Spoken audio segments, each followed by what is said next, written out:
បាទសួស្តីបងប្អូនទី12ដែលត្រៀមប្រឡងមកដប់នៅឆ្នាំ2026អ្នកនរគ្នាថ្ងៃនេះលោកគ្រូយកលំហាត់ដែលធ្លាប់ប្រឡងចេញបាក់ដប់2019មកដោះស្រាយដើម្បីឲ្យបងប្អូនមានគ្រឹះក្នុងការធ្វើលំហាត់បាទឥឡូវយើងមកលេខមើលនៅក្នុងរមាំងទី1គឺមាន3លំហាត់បាទអញ្ចឹងក្នុងមួយលំហាត់គឺ5បន្ទុក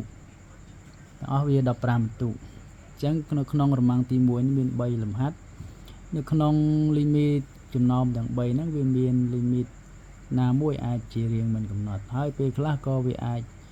ចូលរៀងមិនកំណត់ណាមួយនៅក្នុងចំណោម3ហ្នឹងដែរអញ្ចឹងដើម្បីដឹងថាវារៀងកំណត់ឬមិនកំណត់យើងអាចចំនួនតម្លៃលេខដែលខិតជិតបាទនៃ limit នោះបាទឥឡូវយើងទៅដោះស្រាយលំហាត់ទី1អ្នកនរគ្នាបាទចំណុចកlimit x ខិតជិតបូកអនន្តនៃឬការ៉េនៃ x ការ៉េបូក 2x បូក3ដកកតា x បូក1អញ្ចឹងយើងចំនួនតម្លៃបូកអនន្តចូលតើវាមានរៀងកំណត់ឬក៏រៀងមិនកំណត់ពេលដែលយើងចំនួនបូកអនន្តទៅម្ដុំនៃតួឬការ៉េនៃ x ការ៉េបូក 2x បូក3នេះយើងឃើញថាម្ដុំនេះគឺបូកអនន្តប៉ុន្តែអានេះយើងបូកអនន្តគុណនឹងដកបានដកអនន្តអញ្ចឹងមានន័យថាវាចូលរៀងបូកអនន្តដកអនន្តហើយកាលណាចូលរៀងបូកដកអនន្តបែបនេះមានន័យថា limit នេះគឺចូលរៀងមិនកំណត់បើចូលរៀងមិនកំណត់មានន័យថាយើងត្រូវគណនា limit ហ្នឹងហើយដើម្បីគណនា limit រៀងដកអនន្តបូកអនន្តដកអនន្តបែបនេះដែលមានកន្សោមរ៉ាឌីកាល់ជាឬការ៉េអញ្ចឹងយើងត្រូវគុណនឹងកន្សោមឆ្លាស់បើសិនជាកន្សោមនេះមានរាង a ដក b នោះឆ្លាស់របស់វាគឺ a បូក b តែបើវាចូលរាង a បូក b កន្សោមឆ្លាស់វាគឺ a ដក b អញ្ចឹងបើមានកតា a ដក b កតាបូក b យើងបានរូបមន្តមួយគឺ a ការ៉េដក b ការ៉េបាទឥឡូវយើងទៅដោះស្រាយទាំងអស់គ្នាបាទយើងបាន limit x ខិតជិតបូកអនន្តកន្សោមឆ្លាស់នៃ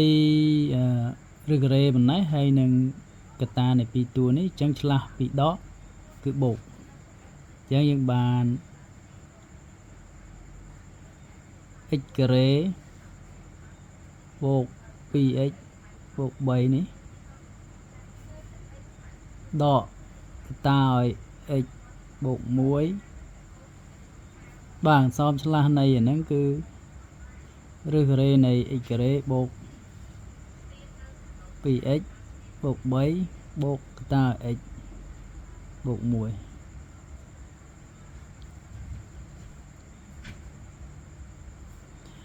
បើភាគយកគុណនឹងអន្សមឆ្លាស់ប៉ុណ្ណឹងនោះភាគបែងគុណនឹងអន្សមឆ្លាស់ដូចគ្នាដើម្បីឲ្យយើងស្រួលកតាភាគយកនិងកតាភាគបែងមកស្មើនឹងអន្សមដើមវិញអញ្ចឹងយើងបានឬការ៉េនៃ x ការ៉េបូក 2x បូក3បូកឲ្យតា x បូក1អញ្ចឹងកតាទី2នេះហើយនឹងកតាភាគបែងនេះបើយើងស្រួលមកគឺស្មើនឹងអន្សមដើមវិញអញ្ចឹងយើងសង្កេតមើលភាគយកនេះវាចូលរៀងម្ដុំនេះចាត់ទុកជាតួ a ហើយម្ដុំនេះចាត់ទុកជាតួ b អញ្ចឹងនេះ a នេះ b ដែរចូលរៀង a ដក b កតា a បូក b អញ្ចឹងវាស្មើនឹង a ការ៉េដក b ការ៉េ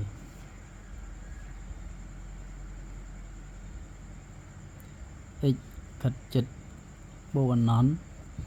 a ការ៉េយើងបានឬការ៉េនៃ x ការ៉េបូក 2x បូក3នេះទាំងអស់នេះលើកជាការ៉េដកឲ្យ x បូក1លើកជាការ៉េលើឬការ៉េនៃ x ការ៉េបូក 2x បូក3បូកឲ្យ x បូក1បាទឥឡូវយើងមើលកន្សោម តួទី1នេះយើងអាចកាត់ឬបានឬក៏សម្រួលចេញពីរ៉ាឌីកាល់ហើយនេះវាចូលរូបមន្ត a បូក b ទាំងអស់លើជាការ៉េចឹង a បូក b ទាំងអស់លើជាការ៉េយើងមានរូបមន្តវាស្មើនឹង a ការ៉េបូក 2 ដង ab បូក b ការ៉េ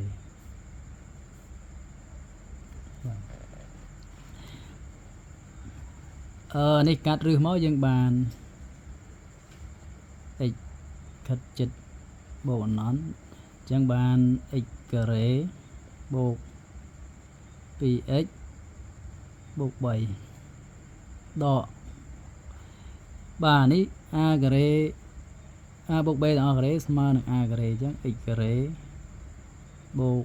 2x បូក 1 បាទនៅលើឬការ៉េនៃ x ការ៉េបូក 2x បូក 3 បូកឲ្យ x បូក 1 ឥឡូវបើសិនជាយើងខាងក្នុងវងកញ្ចក់នេះមានសញ្ញាបូកទាំងអស់ចឹងបើយើងបន្លាតយើងគុណសញ្ញាដកបញ្ចូលនៅក្នុងតួនៅក្នុងវងកញ្ចក់នេះតួខាងក្នុងគឺប្រែប្រួលសញ្ញាពីបូកទៅដកចឹងបើ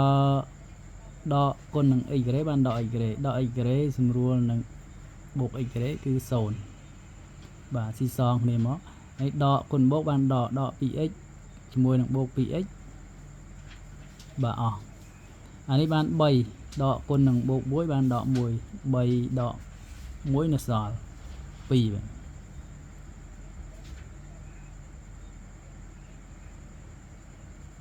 ចឹងភាគយកនេះនៅសល់